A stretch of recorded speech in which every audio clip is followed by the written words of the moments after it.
Hey, and welcome to the Wannabe Friends podcast. I'm Elyse. I'm Sarah. We lost track of episode count at this point, I think. Is this four? Four, yeah. It's four. I couldn't think on my feet that fast. Yeah. Hey, at least you said the title correctly. I did. I didn't say Wannabe podcast. The Wannabe podcast? It's just like a shortened name of it. It's like the slang for it. Wannabes. The Wannabes. Oh, I don't know, after our last episode. Yeah. I don't know if we have any friends left. I don't have any wannabes. No wannabes. Okay, so this time, this episode, we're going to talk about just coming up on the holiday season, the busyness, the stressfulness, and just really trying to make sure that we're all going into this season,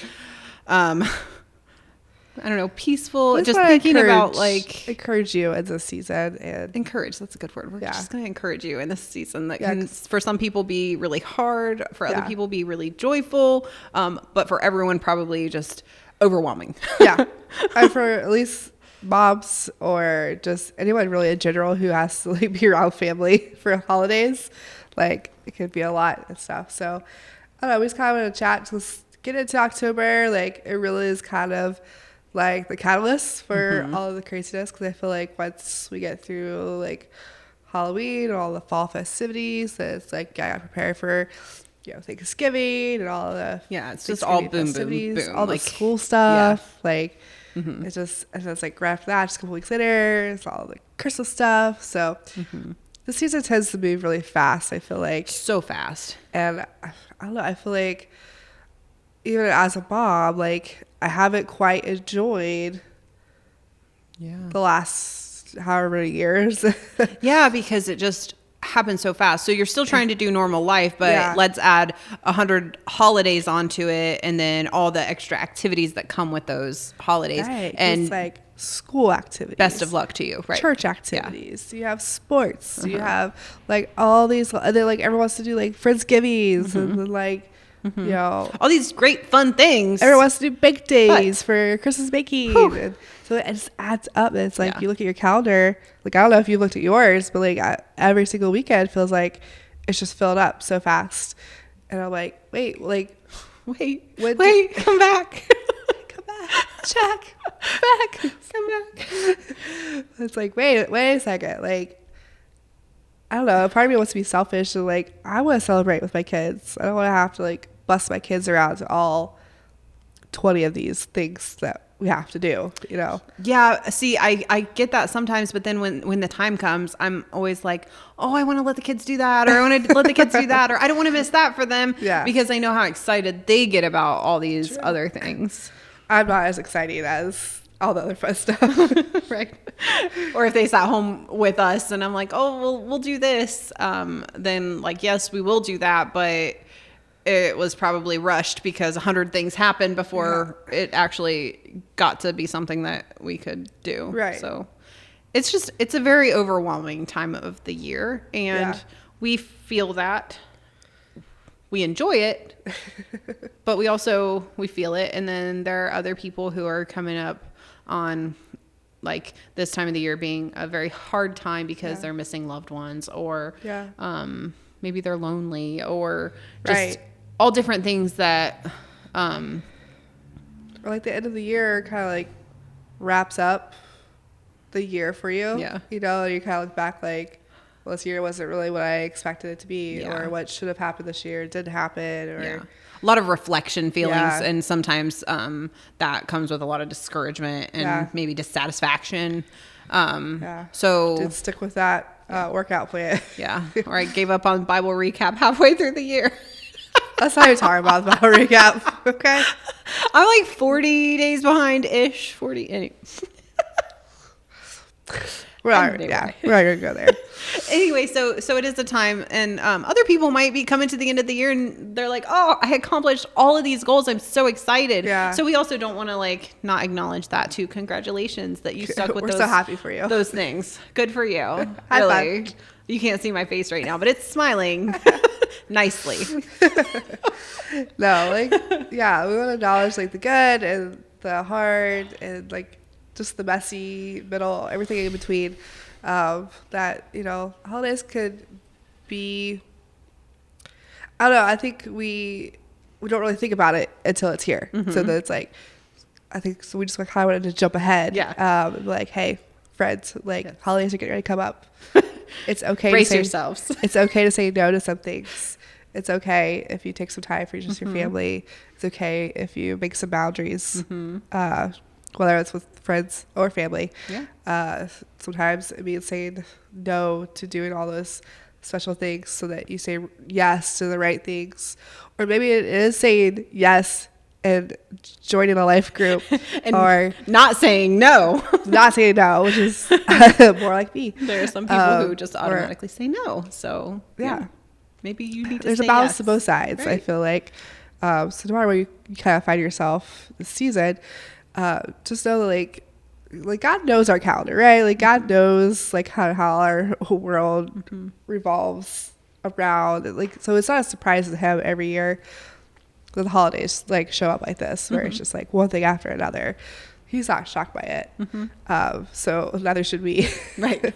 But like he also understands, and I think in this time, like we have a decision to make whether we're gonna let this time be a time that pulls us further away from him or distract us from him, or really pulls us closer to his heart. And I still think about last year when we did the Advent study together as our church, our sisterhood group, and really it just started with you just being like, hey, I just think this study would be really cool if we did this together.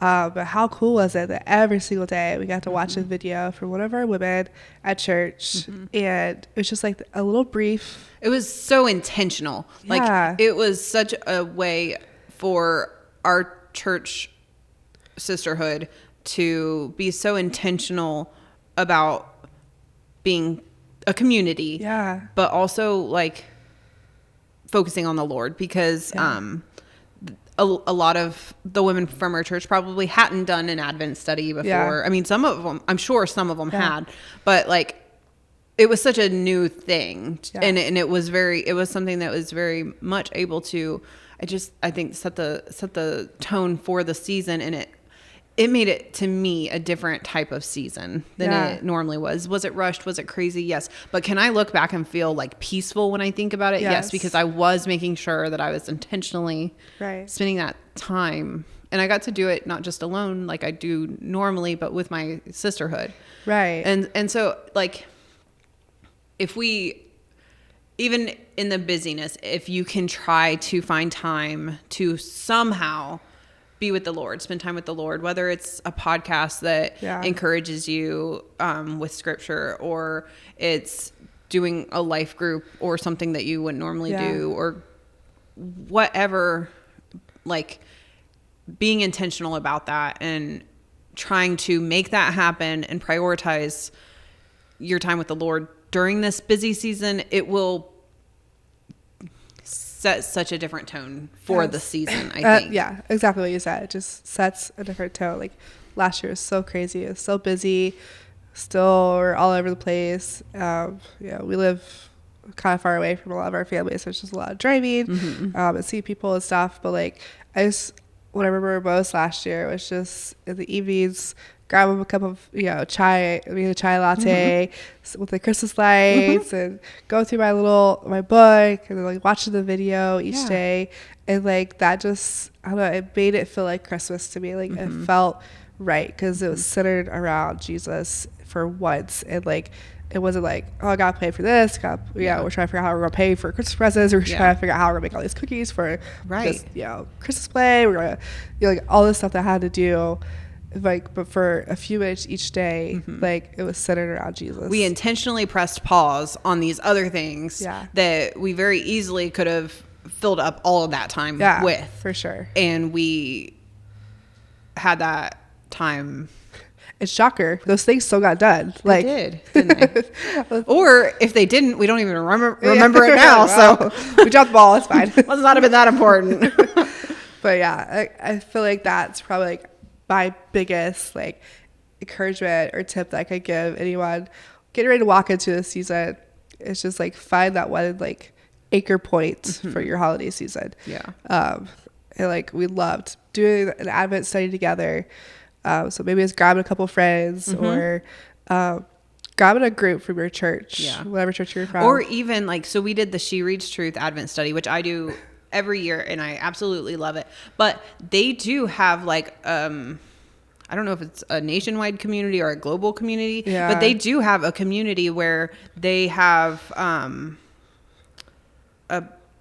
online on their page, like people are commenting, like, so all the people who do the study, they do it together and they have a podcast that goes over the episodes each week. So even if you don't have a group of people who'd be willing to do something with you like that, join that community and be part of it. Don't just like do it on your own, be part of it. Listen to the podcast, get in the comments on the daily reading and build up make those relationships with some people and encourage yourself in that way.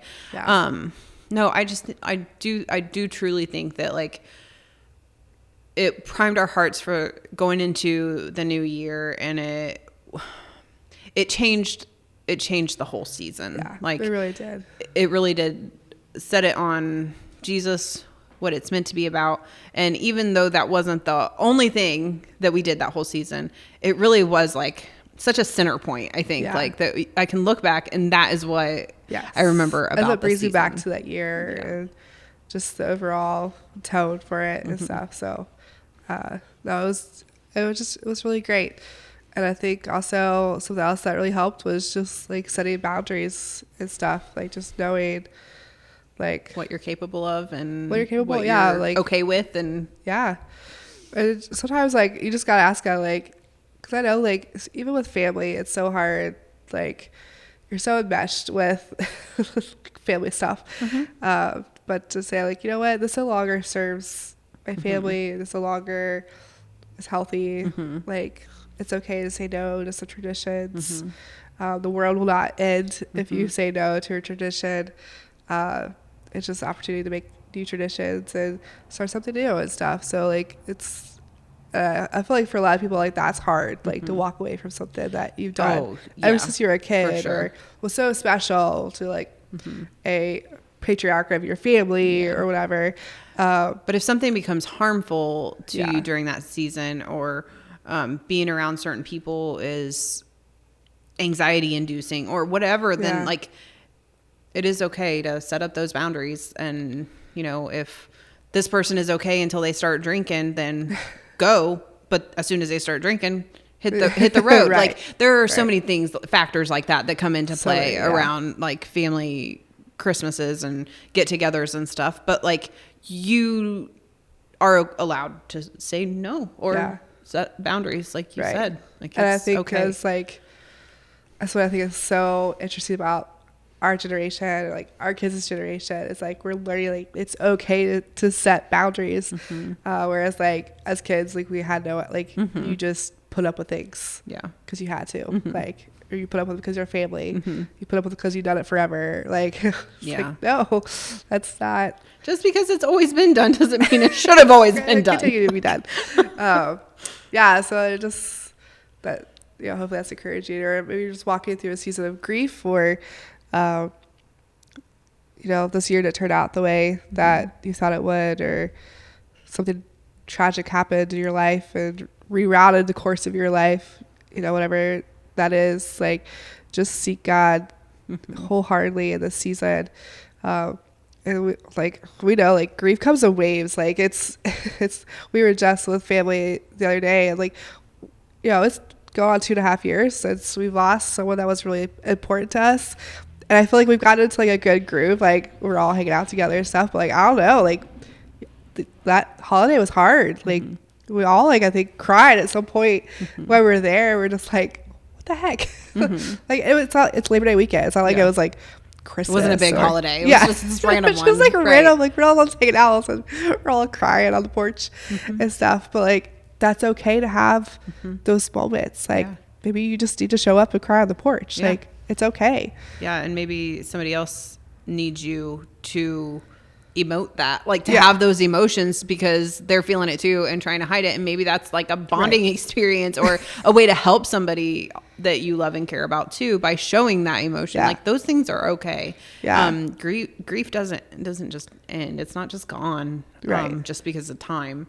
So and I mean, for me personally, my my brother just moved to Yeah. Colorado this week, and he's got a 3-year-old, a 4-year-old, and an 8-year-old, and I'm really torn up about it. I'm just so sad. I'm happy for them. It's mixed emotions. It was a good move for them, but it was a good thing for them. But I mean, he's the first person in our family, our little family that I grew up with, to move away, and it's so far away. It's not like you can just hop in the car and drive 4 or 5 hours. Like, right. It's far away. It's a significant trip. Yes, and that's going to be hard for me. Those rotten little girls not at Christmas, like not getting to hear their rambling commentary about all the presents that are getting opened or about all the food that's there. Like it's going to be a new thing. And so like, how many people are going into this season with just something new or different, and it's going to be a challenge. Yeah. But it's just part of life, and that doesn't take the good from it. Yeah. And I guess that's just where I'm going to try and like focus, is that like, it's still Christmas, it's still holidays. My kids still want to have that time, and we can try and find ways to connect with them. There's still FaceTime. Yeah. There's still like video chat and stuff like that. And so, yeah. But I know like the holidays can really be, they can all the big emotions, I feel like. Yes. But like, I don't know, I feel like big emotions are okay. Mm-hmm. You're allowed to have them. Like, yeah, for sure. We are allowed to have them, and I think sometimes they're needed, just like boundaries. Yeah. And I also think that it's okay to just want to enjoy things with just your little family if you need to say no about things too. Like it's a lot, and we are with you on it. We are also in the same boat. And so many dynamics here that you have no idea. But I think that covers it. And we didn't want to make this a long conversation. We just want a little encouragement to know that we're in your corner, we're in your space.